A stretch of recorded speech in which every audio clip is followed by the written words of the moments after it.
Watch yourself, Johnny. They still ain't happy. Thanks, Jimmy. I'll be alright.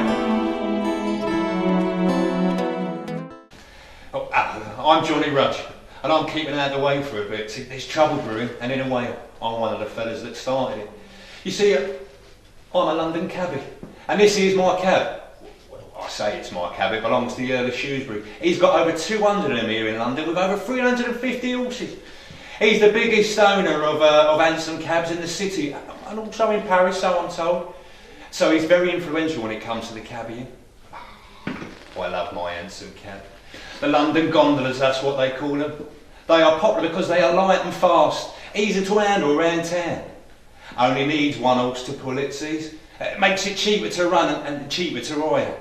This one can hold 2 punters free at a push. They get in through the front doors, which I lock and only let them out when they've paid. Using a lever by the top, you see, by my seat. And my seat's at the back and looks over the top of the cab. It gives me a good view of the street ahead and means I can avoid trouble or divert around obstacles. There's a hatch in the roof though, which I can talk to the punters and they can pay me. Fares are charged either by distance or by time. I normally operate within a 4-mile radius of the Strand and Piccadilly. I'll charge extra for in or outside, as this brings in a bit more money, and also more for luggage to be taken. You can tell this is one of them of the Earl of Shrewsbury's by the coronet on the side, with the letters ST above the windows, you see. ST stands for the Earl of Shrewsbury and Talbot. Mine has got these new Indian rubber tyres, and not the metal ones like the others, and hereby lies the trouble. It ain't a bad living, it's hard work, working all hours, often dangerous, especially in the fog of these past winters. See, so us cabbies rely on each other, you see. We look out for each other, make sure any dodgy customers are warned off from robbing us or worse. You see, I've known worse, especially when you hear about these murders in Whitechapel. Thankfully that's not my patch, so I stay out of it. So you see, there is dangerous times, and it don't help me nerves when these cabbies are feuding. These streets ain't safe as they used to be, and that's what Jimmy was saying, you see. These cabbies ain't happy, especially with me as I'm part of the cause of their anger. It's these India rubber tyres, you see. He's a great thinker and innovator, is the lordship, and that's the trouble.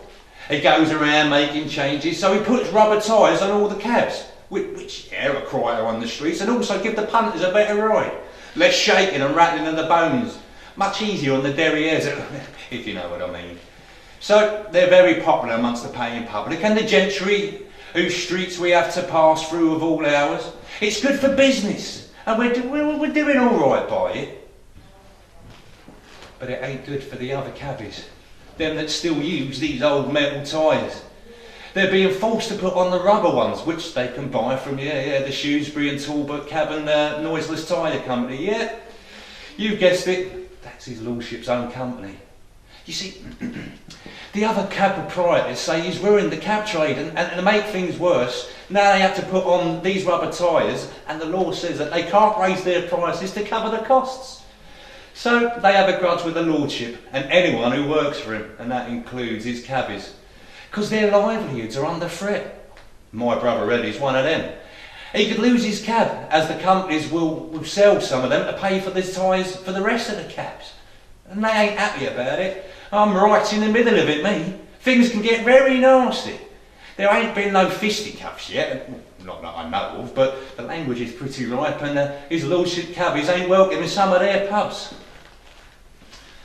I just hope it all blows over soon and it don't blow up to split up our family, you see. Our Eddie ain't talking to me, and the other cabbies are on his back to have a go at me. But Ma ain't having none of it. Not family feuding over this, she says. Tells us to ride it out. It's the gentry that make these rules, and there ain't nothing that we can do about it. So for now, I'll keep out of their way and just get on with my job.